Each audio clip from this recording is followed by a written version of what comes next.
Selamat datang di channel Investor Covid. Di video kali ini saya akan membahas salah satu saham yang produknya cukup terkenal di kalangan masyarakat Indonesia. Mungkin kalian tahu produk dari brand Supermi, Indomie, Citato, Bimoli, Almia, dan masih banyak lagi brand yang terkenal lainnya. Seperti yang terlihat pada layar, kali ini saya akan membahas saham INDF atau PT Indofood Sukses Makmur Tbk.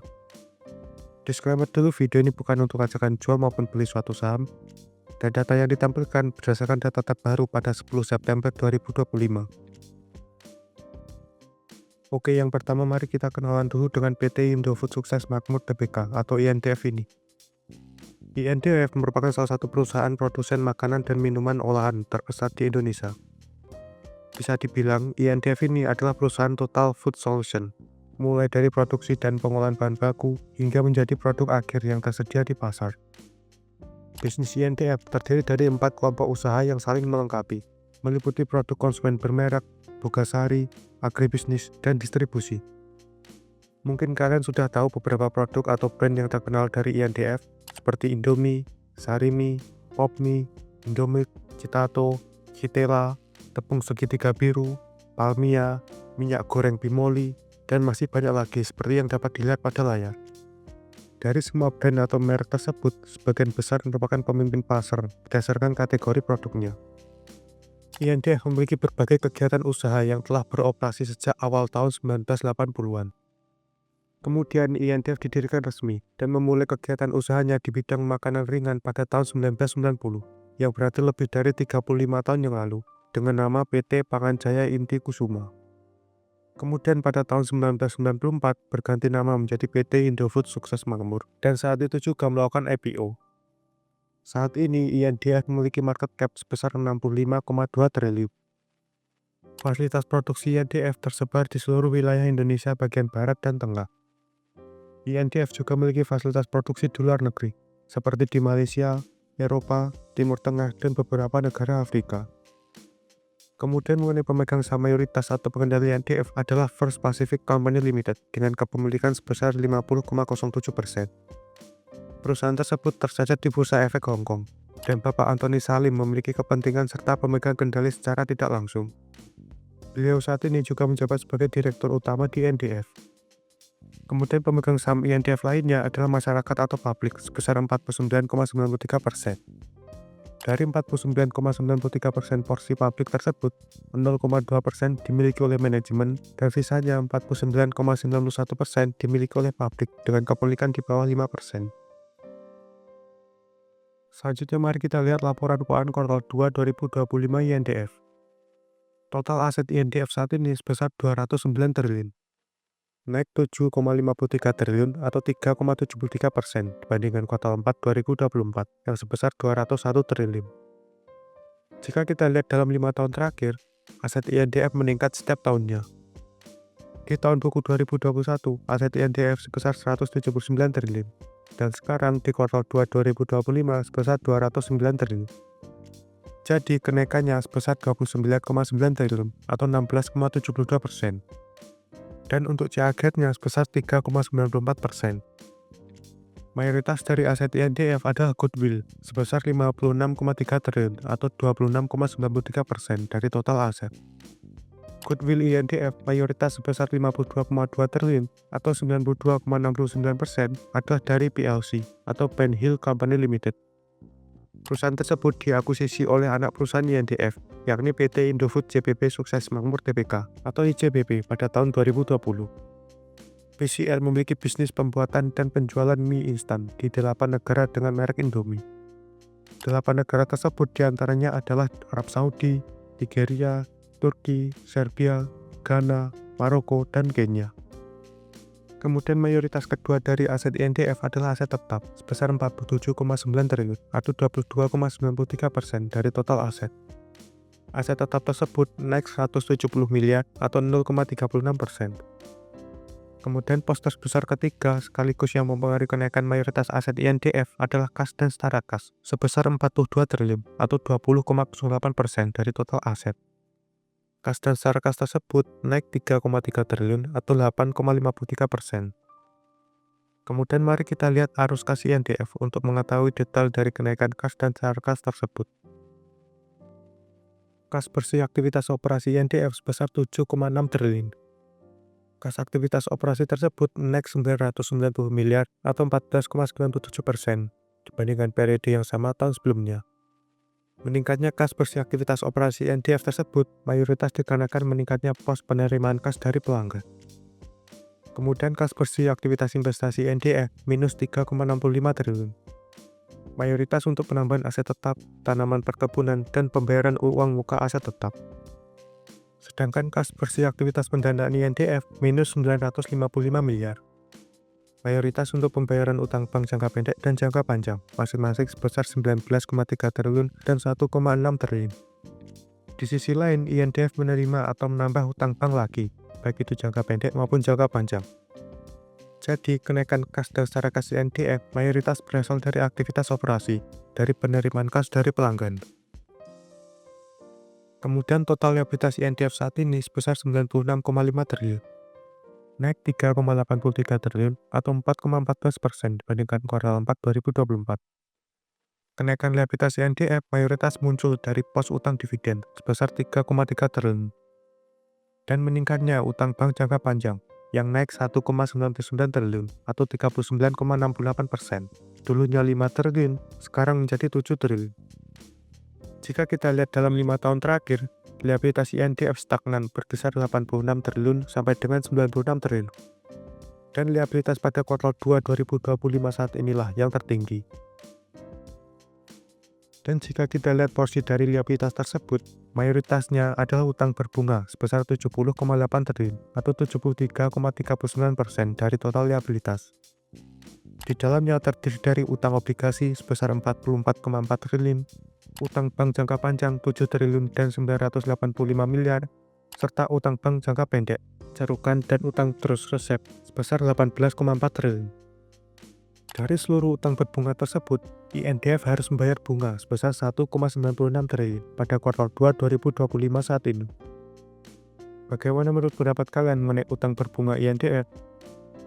Dan jika kita bandingkan liabilitas jangka pendek INDF yang sebesar 38,8 triliun dengan kas dasar kas INDF saja yang sebesar 42 triliun, maka bisa dibilang aman-aman saja.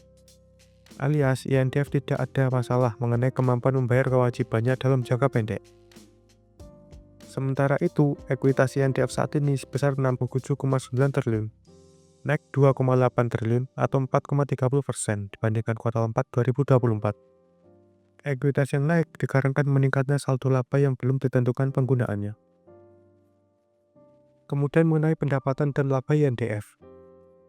Penjualan neto INDF kuartal 2 2025 sebesar 59,8 triliun, naik 2,54 triliun atau 4,45% dibandingkan periode yang sama tahun sebelumnya. Sedangkan labanya sebesar 5,83 triliun, naik 1,98 triliun atau 51,48%. Wow, laba INDF naik banyak, 50% lebih alias setengah kali lipat. Kenapa bisa demikian? Jika kita lihat, beban pokok penjualan dan beban usaha INDF meningkat. Jadi, walaupun penjualan meningkat, laba usaha INDF turun dari yang sebelumnya 11,75 triliun menjadi 11,69 triliun. Hal yang membuat laba INDF meningkat 50% lebih adalah dikarenakan turunnya beban keuangan dari yang sebelumnya 5,16 triliun menjadi 2,2 triliun. Beban keuangan yang turun dikarenakan turunnya rugi neto atas selisih nilai tukar mata uang asing dari aktivitas pendanaan yang sebelumnya sebesar 3 triliun menjadi 231 miliar. Jika kita lihat historis dalam 5 tahun terakhir, penjualan INDF mengalami peningkatan setiap tahunnya. Labanya juga meningkat dalam 4 tahun terakhir. Penjualan dan laba tertinggi atau terbesar INDF terjadi pada tahun buku 2024 kemarin. Akankah penjualan dan laba INDF pada tahun buku 2025 ini akan melebihi tahun buku 2024? Mengingat pada kuartal 2 2025 saat ini, penjualan dan labanya lebih besar jika dibandingkan kuartal 2 2024. Bahkan labanya naik 50% lebih. Bagaimana menurut pendapat kalian? Kemudian yuk kita lihat detail pendapatan INDF berasal dari mana saja. Penjualan INDF dibagi menjadi 4 grup strategis berdasarkan kegiatan usahanya. Yang pertama, penjualan dari produk konsumen bermerek sebesar 37,3 triliun atau 62,43% dari total penjualan. Penjualan tersebut naik 777 miliar atau 2,12% bandingkan periode yang sama tahun sebelumnya. Yang kedua, penjualan dari Bukasari sebesar 11,7 triliun atau 19,65% dari total penjualan. Penjualan tersebut turun 311 miliar atau 2,58%. Yang ketiga, penjualan dari agribisnis sebesar 6,93 triliun atau 11,58% dari total penjualan. Penjualan tersebut naik 1,89 triliun atau 37,54%. Dan yang keempat, penjualan dari distribusi sebesar 3,78 triliun atau 6,33% dari total penjualan. Penjualan tersebut naik 188 miliar atau 5,25%. Dari keempat jenis penjualan INDF, penjualan dari segmen produk konsumen bermerek lah yang menjadi mayoritas atau pendapatan utama sebesar 62,43% dari total penjualan. Sedangkan kenaikan terbesarnya berasal dari penjualan segmen agribisnis yang naik 1,89 triliun atau 37,54%. Kemudian berdasarkan segmen geografisnya, mayoritas pendapatan INDF sebesar 46,7 triliun atau 78,15% berasal dari dalam negeri atau domestik. Sisanya 11,7 triliun atau 19,59% berasal dari ekspor ke negara-negara di Asia dan Afrika. Kemudian ke negara lainnya sebesar 1,35 triliun atau 2,26%. Dan berdasarkan jenis pelanggannya, mayoritas pendapatan INDF sebesar 54,6 triliun atau 91,29% berasal dari pihak ketiga. Sisanya 5,2 triliun atau 8,71% berasal dari pihak privasi. Kemudian mengenai historis dividen INDF. Berdasarkan data di Stockbit, INDF rutin bahkan dividen setiap tahunnya, yang dibagikan pada bulan Juli dalam 3 tahun terakhir. Dividen per share INDF yang diberikan tahun ini alias dividen untuk laba tahun buku 2024 merupakan yang terbesar dengan nominal sebesar Rp280 per lembar. Dan jika kita hitung dividen per share INDF tersebut dengan harga saham INDF saat ini yang di Rp7.425, maka dividen yield-nya sebesar 3,77%. Kemudian mengenai pergerakan harga saham INDF. Jika kita lihat dalam 20 tahun terakhir sejak tahun 2005, harga saham INDF sudah naik sangat banyak.